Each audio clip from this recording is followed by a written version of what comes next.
कि आज तक मैं अगर सच कहूँ तो 5 ज्योतिष हुए हैं जिन्होंने मेरी कुंडली देखी, और वो जी। पांचों ज्योतिष जो हैं वो मुझे मानते हैं।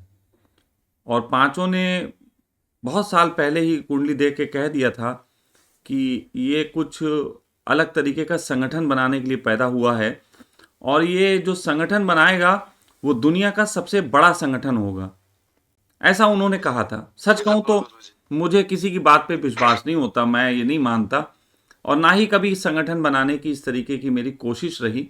हाँ, लेकिन इतना ज़रूर है कि मुझे जब जब लगा कि कुछ जोड़ के लोगों को अच्छी बात कह सकें तो मैंने प्रयास किए।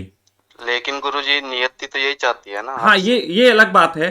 तो मैं आपको दो तीन घटनाएं बताता हूँ, इससे अंदाजा लगा लो, जवाब है आपकी बातों का।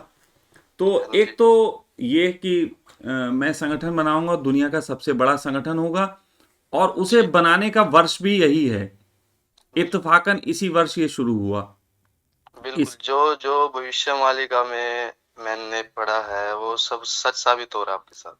तो ये फिलहाल इस तरीके की चीज थी कि यही वर्ष लिखा गया था कि इसी वर्ष में होगा। मुझे नहीं पता था, मैंने ये कोई सोच के नहीं किया, लेकिन इत्तेफाकन लगा कि अब दुनिया को ज़रूरत है तो मैं बोलने लगा अचानक बैठे बैठे। और फिर वो वर्ष भी पूरा होता है कि इसी वर्ष में है। और एक घटना आपको बताता हूँ, थोड़ा जी। दर्शकों को हैरान भी करेगी। अ, बहुत साल पहले, ये बात लगभग मैं बता रहा हूँ सन 2000 की, तो 22 साल पहले की बात है। मैं मेरठ में एक ओशो कैंप में गया हुआ था।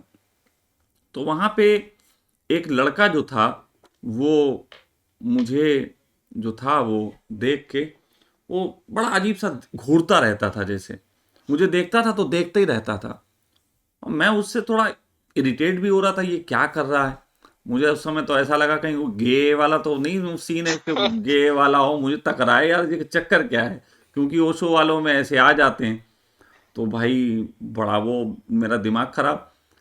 फिर वो तीसरे दिन की बात, वो मेरे सामने आ गया एकदम, और आके मुझे बड़े सभ्य तरीके से उसने प्रणाम किया, और मेरे हाथ में एक उसने फोटो रख दिया, स्केच बना हुआ। जी। तो उसने जब वो स्केच रखा, तो जो भी ये मित्र फ़ोन कर रहे हैं मैं उनको बता दूंगा, अगर वो लाइव देख रहे हैं तो हाँ आपको जी, हाँ बैक जी। कॉल कर लिया जाएगा। आप रहिए अभी ऑनलाइन। तो ओके। उन्होंने जो था, जो मुझे फोटो दिखाया, तो स्केच बना हुआ था, तो वो स्केच मेरा था। तो मैंने कहा कि भाई ये क्या, कहने लगे ये देखिए। तो मैंने कहा कि हाँ भाई, अच्छा बनाया तुमने।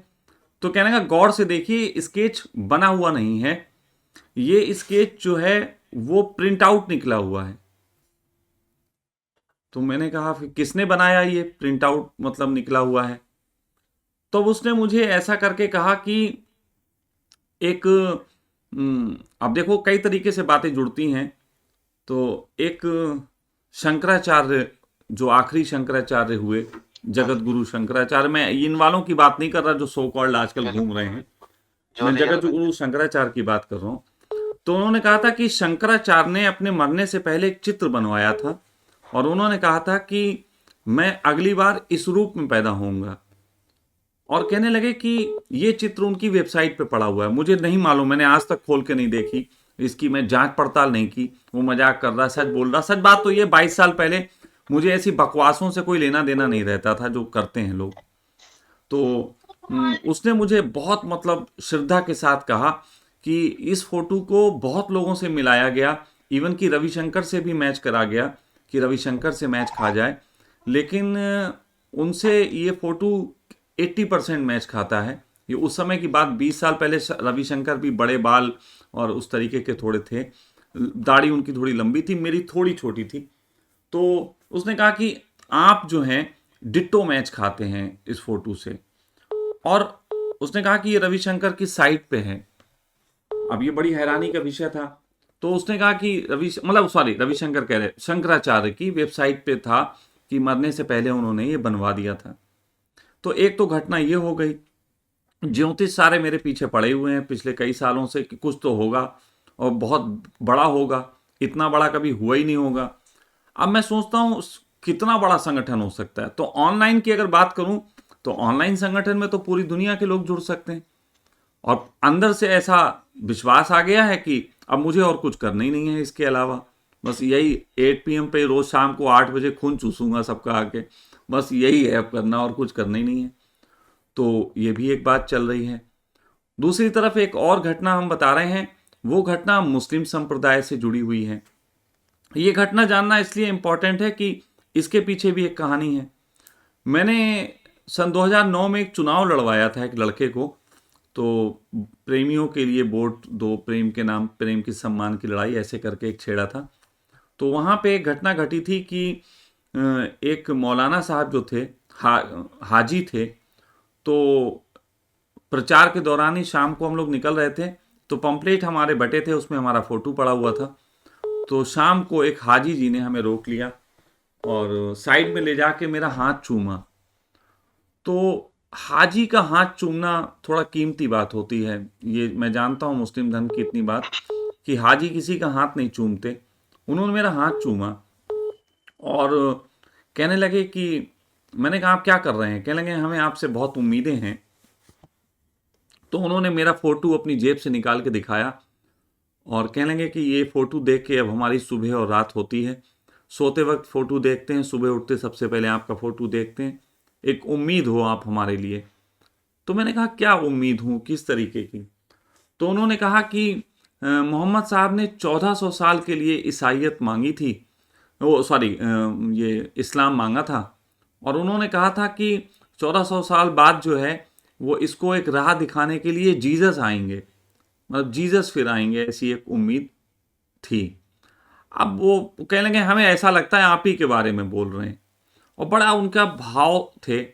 और मैं आपको बता दूं कि अगर मैं कभी चर्चा करने बैठा जीवन में इन चीज़ों की, तो मैं बताऊंगा कि मुस्लिम धर्म को असल में सच बात तो यह है कि अगर अगर झूठ का बहुत तेज चिल्ला के प्रचार किया जाए तो वो सच प्रतीत होने लगता है। तो उसी तरीके से इस्लाम का अर्थ तो है शांति का धर्म, लेकिन उसका प्रचार ऐसा किया गया कि इस्लाम का मतलब हो गया आतंकवादियों का धर्म, ये एक प्रचार किया गया। और मैं कभी को बोलने बैठूंगा तो बताऊंगा कि कितनी प्यारी और अच्छी बातें कह के गए थे। और मैं ये नहीं कहूँगा कि हिंदू मुस्लिम की मैं कोई बात कर रहा हूँ, लेकिन निश्चित ही मुस्लिम के बहुत प्यारे लोग हैं मुस्लिम में, जिनको अगर सही से राह मिले तो उनको हिंदू मुस्लिम से कोई लेना देना नहीं होता, बहुत प्यारे सज्जन से लोग होते हैं, और ऐसे लोगों को अपनाना चाहिए, हर किसी को अपनाना चाहिए। तो कुछ बातें हैं, जैसे मैंने एक मेडिटेशन की खोज की थी जिसका नाम दिया सजदा। वो सजदा मेडिटेशन एक तरीके का नमाज का एक पोस्चर है, लेकिन उसको बहुत पहले, मतलब ऐसा समझ लो कि मोहम्मद साहब के आने से पहले हमारे कृष्ण ने उसको दिया था। मतलब वो कृष्ण की टेक्निक थी जो सूफियों के हाथ लगी, और सूफियों की टेक्निक ही आगे बढ़ के मोहम्मद साहब के जो है एनलाइटमेंट का कारण बनी। और इसके पीछे कहानी कृष्ण की है पूरी। तो कहीं ना कहीं बहुत कुछ कनेक्टेड हो रहा है मामला। अब अगर मेरे जीवन का यही मकसद है, अब वो तुम बता रहे हो कहीं वो भी लिख रहे हैं ऐसा मेरे बारे में, अगर मैं कहूँ, अगर मैच कर दूँ, तो नास्ट्रेदमस की भी एक पोइट्री है जिसमें ऐसा लिखा हुआ है, और उसके 8 गुण हैं, और वो 8 गुण मुझसे मिलते हैं। उसमें 2 गुण ऐसे हैं जो ऊपर से लादे जा सकते हैं, और लादे नहीं जा सकते, वो मेरे स्वभावगत हैं। और अगर मैं कहूँ तो 8 गुण भी मुझसे मिलते हैं, और उसमें भी इसी दौर का वक्त है जब हिंदुस्तान का एक आदमी कोई जो है एक संगठन खड़ा करेगा जो पूरी दुनिया को एक नई दिशा देगा। अब भाई देखो, बातें तो बहुत सारी मैंने तुम्हें बता दी। अब बिल्कुल बिल्कुल गुरुजी, लेकिन मैं नास्ट्रेदामस की ज्यादा भविष्यवाणी को सीरियस नहीं लेता। नहीं नहीं, वो अलग बात है, तुम किसकी लेते हो नहीं लेते हो। मैंने तुम्हें कई चीजें बताई, कुछ तुम अच्छी मानो लेकिन बुरी मानो। मैं गुरुजी भारत के ज्ञान को मानता हूँ ना, हम्म। कि वो ज्ञान भी उसी के पास यहाँ से गया होगा। नहीं देखो, मैं फिर कह रहा हूँ कि मैं यहाँ पे कोई ऐसी चीजें नहीं कह रहा, नाश्ते दमेश और किसी की बात में पश्चिम और ये सब नहीं कहना चाहता। पूरी दुनिया में परमात्मा एक है, वो अपना किसके मुख से कब बोलने लग जाए आप कह नहीं सकते, है ना।